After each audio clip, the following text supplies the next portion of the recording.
Ahoy, my friends. Welcome aboard the Afro Tales podcast. I'm your storyteller, Aman Mazinga. Join me as we explore the tales that grew from the people of indigenous and African descent in the Americas and the Caribbean. After, come and see me, chef, who will impart upon you a recipe for the story you have just heard. So with no further ado, let us set sail on this new age of exploration. Susanna and Simon.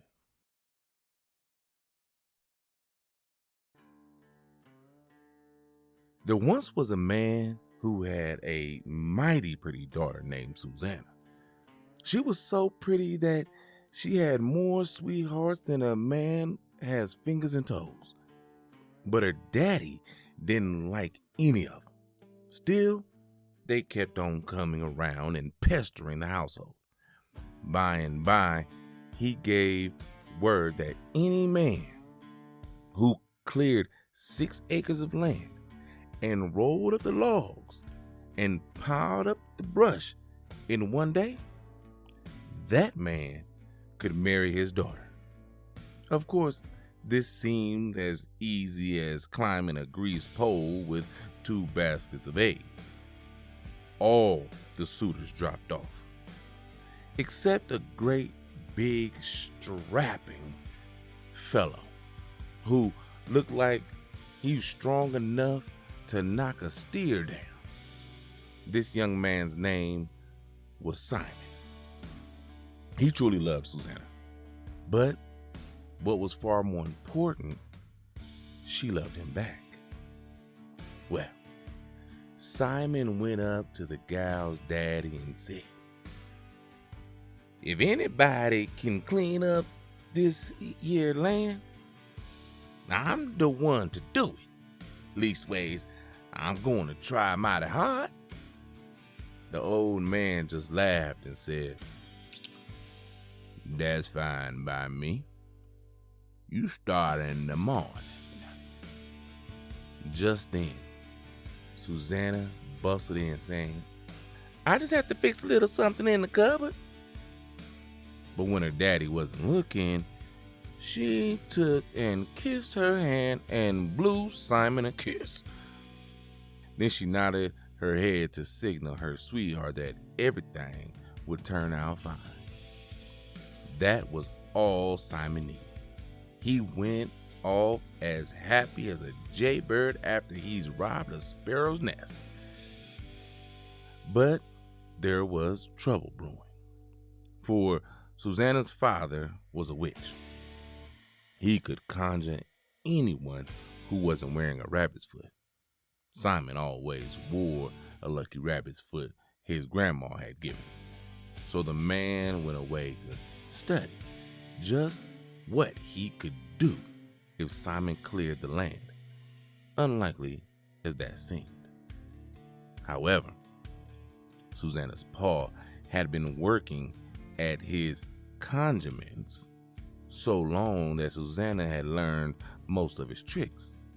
The spunky girl, who was as clever as she was pretty, decided to take the matter of her future into her own hands. So, the next morning, when Simon came by the house to borrow an axe, Susanna ran and got it for him. When she did, she sprinkled some black sand on it and said, "Axe, cut, axe." Then she rubbed her hair across it and gave it to Simon along with a little pouch of red cloth. When he took both these things, Susanna said, "Go down by the creek and get 7 white pebbles and put them in this little pouch bag. When you want the axe to cut, shake them." Simon went off into the woods, and he started to clear up the 6 acres. Then, remembering what Susanna had told him, he shook the red bag right off. The axe flew out of his hands and began to chop the trees so fast that Simon only saw a cloud of wood chips. Every time he shook the pebbles, the axe would cut, and the trees would fall, and the limbs would drop off, and the logs would roll up together, and the brush would pile itself up. He could have finished by the time the dinner horn blew, but he hung back because he didn't want Susanna's daddy to know he'd done the work using condiments. So he finished the last bit himself. 2 hours before sunset, the whole 6 acres was cleaned up. Just then, the man came along with Susanna to see how the work was getting on. And was he ever surprised? He didn't know what to do or say. He wasn't about to give up his daughter to Simon. For a time, he walked around and thought about how he could get out of his bargain. At last, he said, "Look like you real forehanded with your work." Susanna smiled and put a finger to her lips. Simon shrugged his, "Yes, sir. When I starts on a job, I can't stop till it gets done. Some of this timber was rough and tough, but I had worse jobs than this in my time." To himself, the witch wondered, "What kind of folks is this?" Out loud, he said, "Well, since you so spry, there's 2 more acres across the creek there. If you clear them up for supper, you can come to the house and get the gal." "Now, Papa, that ain't fair," protested Susanna. She was being careful not to let her daddy know that she wasn't the least bit worried on account of the magic she had given her sweetheart. Meanwhile, Simon scratched his head because he wasn't sure if those pebbles would hold out, but Susanna gave him a wink. So he put on a bold face and told Susanna's father, "Well, sir, I'll go across there and clean up the 2 acres soon as I rest a bit." The conjure man went on home, but Susanna lingered just long enough to rub her hair once more over the axe blade. Then she gave her boo a quick kiss and ran after her father. As soon as the others were out of sight, Simon jumped across the creek and shook the pebbles at the 2 acres of woods. Slick as owl grease, the trees were cut down and piled up. As soon as Susanna got home, her daddy said to her, "Well, daughter, it sure looked like Simon is going to get you for his bride." Clever Susanna just hung her head and looked fretful and said, "Oh, I don't care nothing special about him." She was a sharp-eyed gal who just saw how angry her pa was getting because Simon had cleared the land. He could be a mighty mean witch, and she was afraid he might get suspicious if she seemed too happy about marrying Simon. Well, when Simon come up to the house and said the 2 acres were clear, the daddy made like he was glad for the way things turned out. But Susanna could see that he was really as sour as a week-old buttermilk. When he went across to the barn, she took Simon by the hand and pulled him into the kitchen, and she whispered, "If we don't run off away this very minute, That gonna kill you for sure. Then she snatched a hen's egg out of a basket, a meal bag, and a skillet. At first, Simon said, "Oh, I can't believe what you telling me." But Susanna just took him to the window and showed him where her daddy was coming across from the barn in the moonlight, carrying a big old knife and looking as angry as an old bull. One seed is worth 20 years. Simon didn't argue when Susanna grabbed his hand and took off running. But he had a mighty hard time keeping up with the girl who ran as swiftly as a startled deer. Susanna didn't even look back ever. She hauled Simon along with one hand while she held egg, meal bag, and skillet in the other. When the witch man saw Simon and Susanna running away, he took right on after them, faster than lightning, with his knife in his hand. He was so mad, he snorted like a horse, while blue smoke came out of his nose and his eyes turned red as a vomits in the dark. He kept gaining on them until by and by he had almost caught them. But Susanna yelled to Simon, "Fling down your coat." The instant his coat touched the ground, a big, thick wood sprang up. But the daddy, he just cut his way through it with his big old knife and kept chasing after him. Pretty quickly, he caught up to him.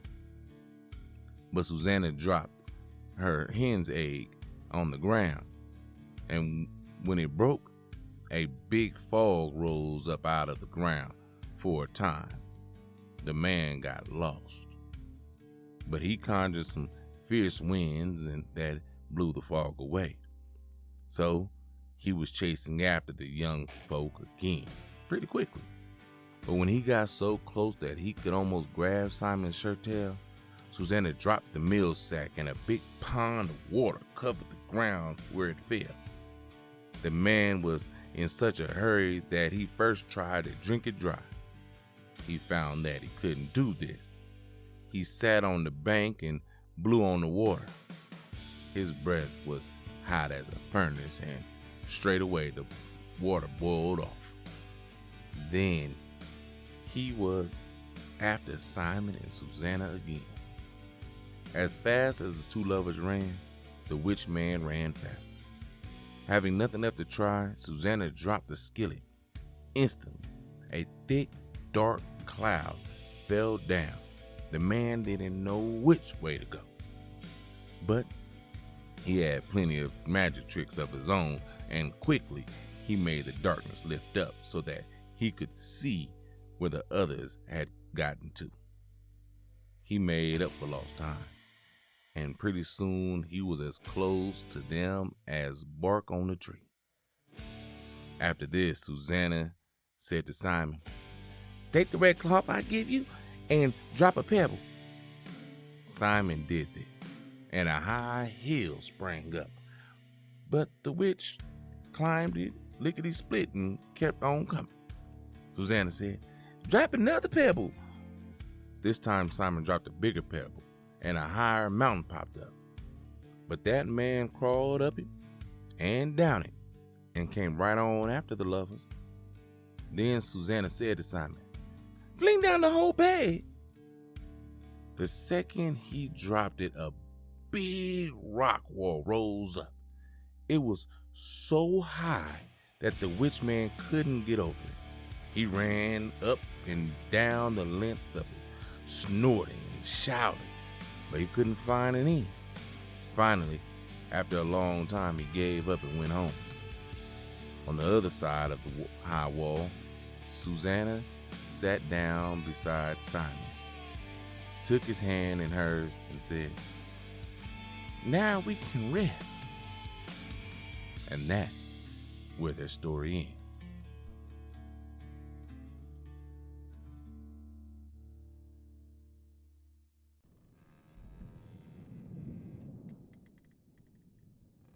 Wow, this was a great story. And as I'm thinking about it, I don't think we've done many stories like this.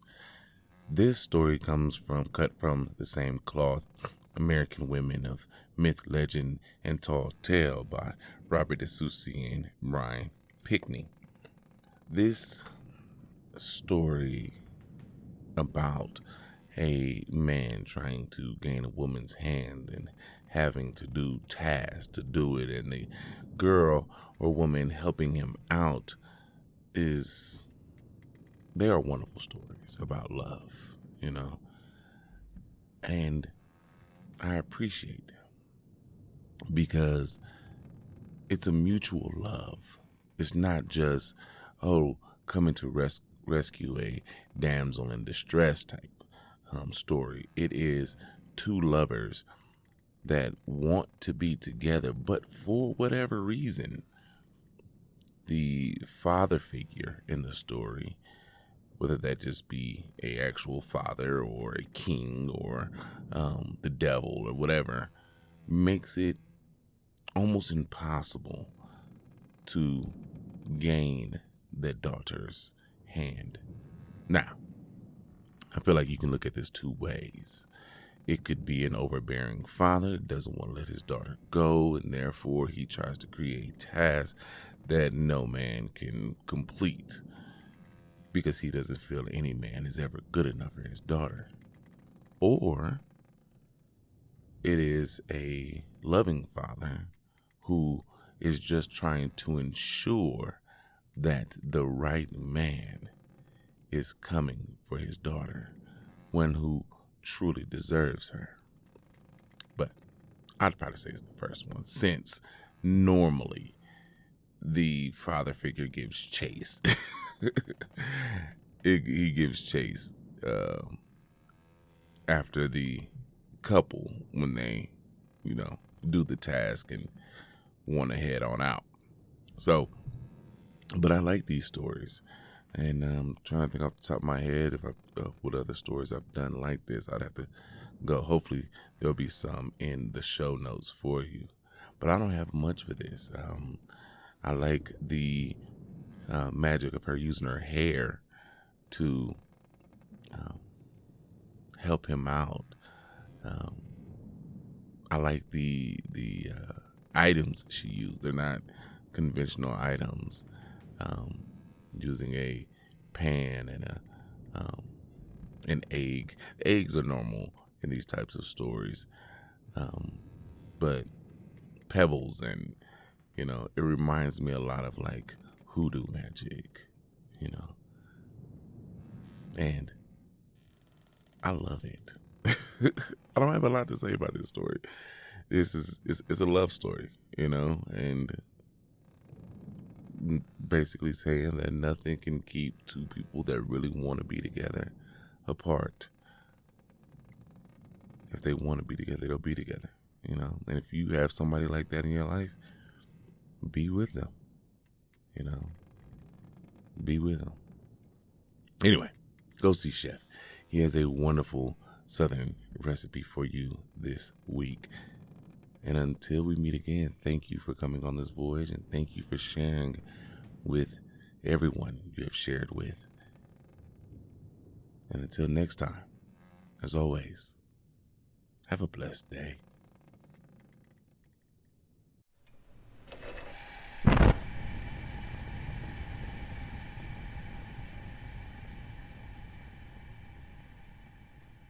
Welcome, my friends, to the galley. I am your chef, and today we have a wonderful recipe inspired by the story you've just had.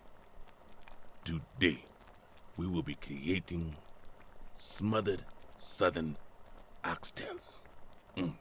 Now, what do you need for this delicious recipe?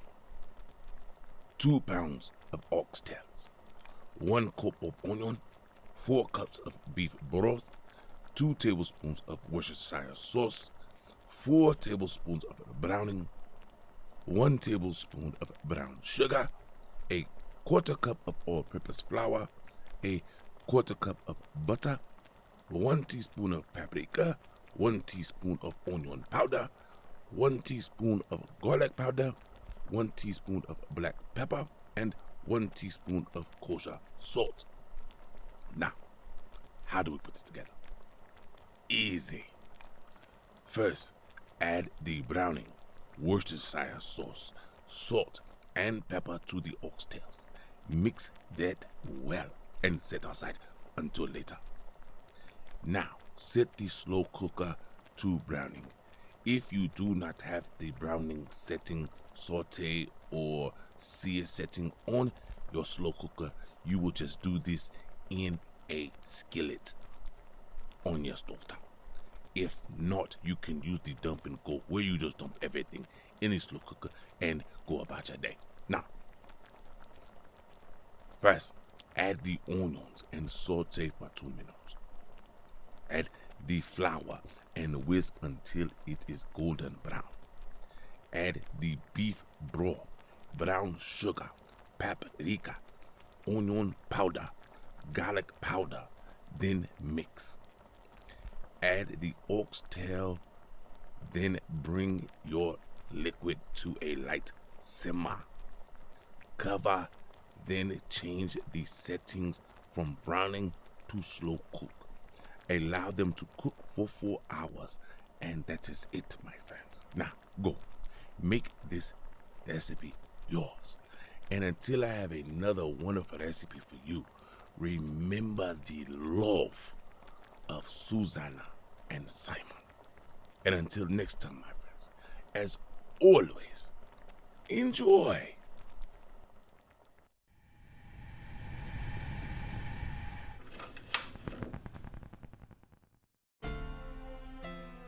Thank you, my friends, for coming on this voyage. Thanks to Art by Chalet for the logo, episode, and shirt designs. You can get t-shirts and other items on tpublic.com. You can contact me on all socials at AfroTalesCast. That's AfroTales Cast. And email me at AfroTalesCast@gmail.com. You may also become a benefactor by simply sharing with any and everyone, giving a thumbs up, a 5-star rating and review in your podcast app of choice, or simply donating on Patreon or Ko-fi.com. That's ko-fi.com. So until we meet again, may your winds be fair and your seas follow.